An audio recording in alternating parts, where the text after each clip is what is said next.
I'm Russ. I'm Mark. And this is a Spirited Endeavor. Priming the Pump edition. That's right.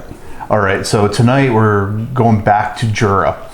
So we just did the 10-year Jura, and now we're going to bump this up to the 18-year-old. Now this one's really unique, where the 10 had a lot of caramel notes and vanilla notes and was very mild.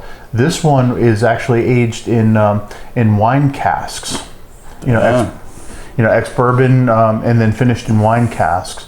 And so this one's going to, our experience with that is it's going to pull in some of those dark fruits, and this one's going to be a lot more full-bodied, Agreed. I would expect far more complexity from this than what you're getting out of the 10-year. Yeah, I'd say that's probably a fair assessment. We just got to get into this one because we've done this one before on a Saturday edition, and I'm really anxious to get back in to see if what we knew at that point holds. Right, and it's been a while. I mean, it's been quite a while since we messed with this one. And I will say the oils on this are just gorgeous, especially compared to the 10. You're a completely different animal.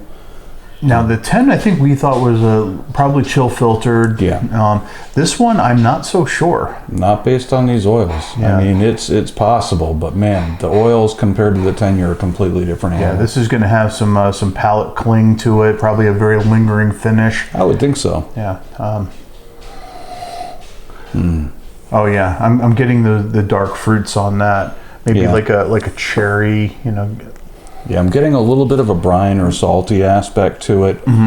Still get some of the toffee and vanilla notes, but they're kind of pushed to the back in favor of the fruit notes. Yeah, this is very fruit forward. A little bit of smoke in that. Yeah, just a touch. Yeah, and other people pick up smoke on the 10-year. I've never gotten it personally, but this one I most certainly do.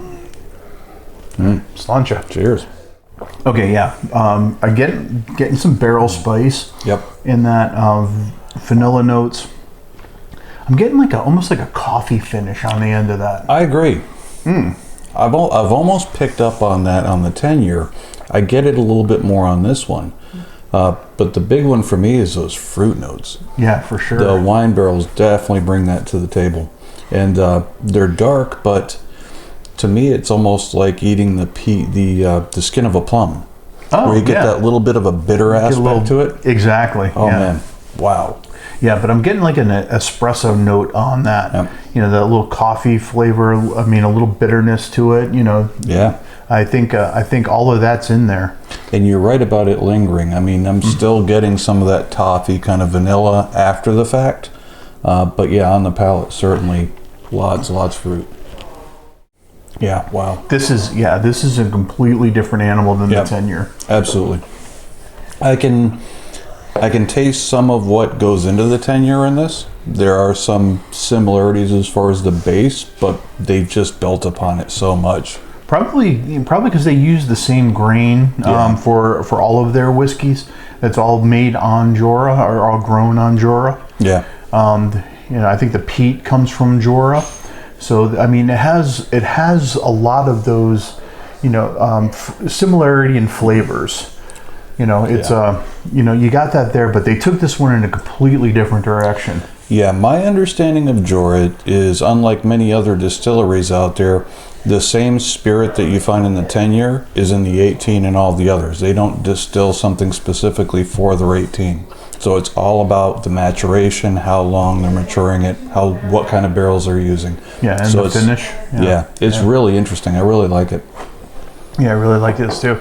I mean, you get the age on this. I think matters. Oh yeah, it does. Yeah, this. We've had some that are have aged, and it hasn't. We've talked about the justification of that age. Yeah. I think this is absolutely justified. I agree wholeheartedly. I think that brings a lot of what we're getting in this glass to the table. That time in the barrel, the vanilla notes that you get from an oak, that oak spice, which in this case I think is really pleasant. But then, we're talking about wine barrels. Wow. Yeah. Really nice. Yeah, I really like the fruit forwardness of this one. Yeah. Yeah, this is a very nice dram. Agreed. So, on our scale, 1 to 5, what do you think? I'm pegging this one at a 4. Maybe a 4.5 if I'm feeling generous. Yeah, I'm with you on the 4.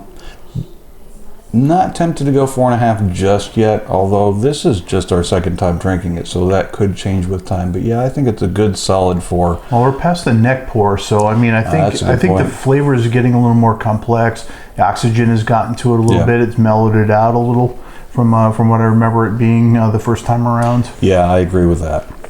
I think this, has come a long way since the first time we tried it.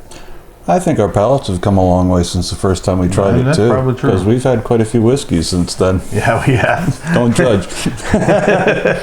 No, really fantastic dram. All right. Well, I think I'm going to enjoy the rest of this if you want to sign us out. Absolutely. Thanks for joining us, everyone, and we'll catch you later. Okay, bye.